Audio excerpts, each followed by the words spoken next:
Hello and welcome to Model Kit Stuff, and this is a quick tip video.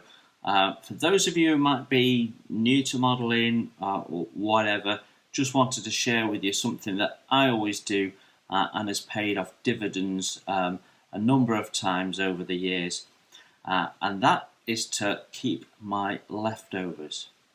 So I have just completed the build of Tamiya's 1/350 scale Megami.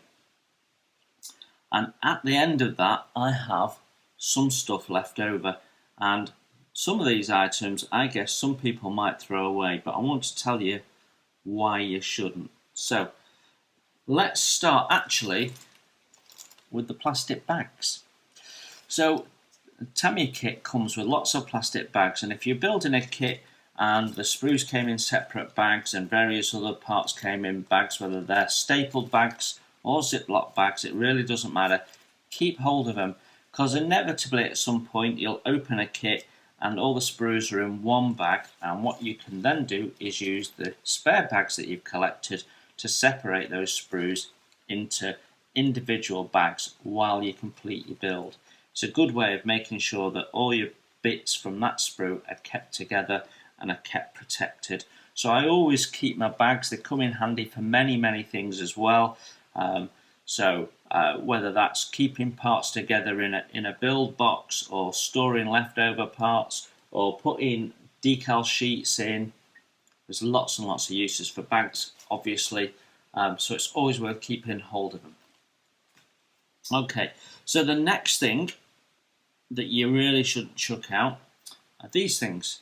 So these are the metal rods that Tamiya supply for mounting your aircraft on. So you mount an aeroplane on the top, you put it on this plastic stand, and you've got an aeroplane supposedly looking like it's flying.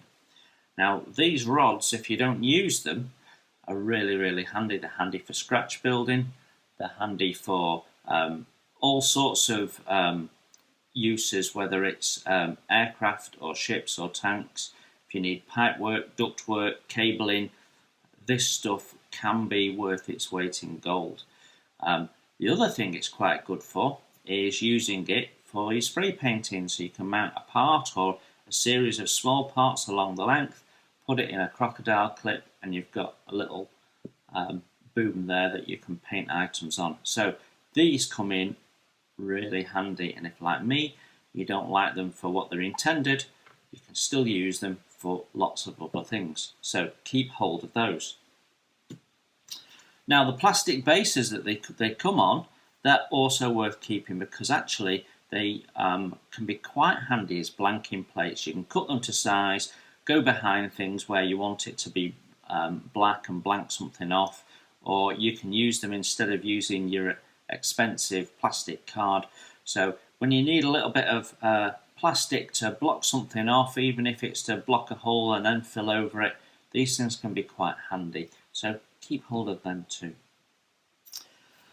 Now the more obvious thing to keep hold of is your spare parts, especially if they make up a full set of something. But regardless of that, you should keep them anyway. So out of my Megami kit, I can build up a complete gun turret. I have the top, I have the base, I have the rangefinder, I have both the side pieces to make the turret, and then I have 1, 2, 3, 4, 5 different sets of guns that will fit into that. So I've got plenty of options. I also have spare polycaps that fit in the gun base, so I can build and complete them at a full gun. So if I've got a kit, for example, and the moulding isn't as good and it's the same gun, maybe I'm building a destroyer or a small cruiser and the moulding's not as good, I've got at least one here that I can replace out or can use as spares. I've got lots of options, so it's worth keeping all of those gun items. It's the same here. I've got 3 sets of anti-aircraft barrels, and I've got 4 bases for them, which means that I can make 3 sets of anti-aircraft gun, and if I prefer the construction method or the look of these parts over parts that might be the same in other kits, I've got something I can swap out. I have also got a complete aircraft. So this is the observation aircraft with the biplane version, and I've got everything I need to build it, including the photo etch spinner and the photo etch cradle that it sits on the air.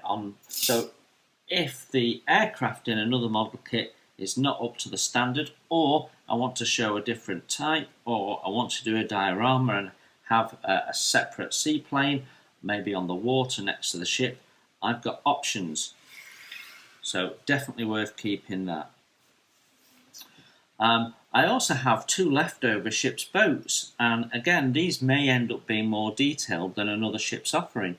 So I can swap these out in another kit if I wish to, or add them in the water in a diorama and use. I've got so many options with those. I've also got a set of davits for the larger one, and covers for a different type. Now these covers may be better moulded than others in an older kit. Now I'm going to be building an older Tamiya Yamato at some point, and many of these may be common parts that we can swap out, so it's worth keeping them. Other items I've got 5 sets of binoculars. I've got other types of observation equipment that may well be omitted from other kits, so I could be able to add extra detail from these leftovers. I've got mushroom vents of 3 different sizes. Really handy if a kit's not got mushroom vents or they're not well moulded. I've got navigation lights, quite often omitted from some kits. I've got 2 different types of stern anchor, or anchors that were mounted on the stern on the Mogabe. These may be helpful. I've got an ammunition box. I've got 2 different sizes of searchlight left over, a large and a small. I've got 1 cable reel. I've got 1 capstan, and I've got 2 different types of rangefinder. And as well as that, I've got a glass bridge. So all in all, I've got lots and lots of items here that could be used on other kits in the future. If I lose something, drop a mushroom vent, I've got a spare. If it's not well depicted or it's missing, I've got spares. So it's always worth keeping hold of them. The screwdriver that they give you with, now that's also worth keeping. Now you'll get one in every Tamiya kit that uses the mechanical fasteners, and I have a couple of spare mechanical fasteners and large polycaps, and I'll keep them as well. But this is really, really handy for taking those backs off your kids' toys, to get the batteries out, or your remote control if it uses a fastener. They're really, really handy. So shove that in your drawer wherever you keep your odds and sods, and this will do you well. So there you have it. Lots and lots of spares that came out of that kit that could be used another time, could save your life on another build. Always worth keeping your spares. Take care everyone, thanks for looking in, and I will see you soon.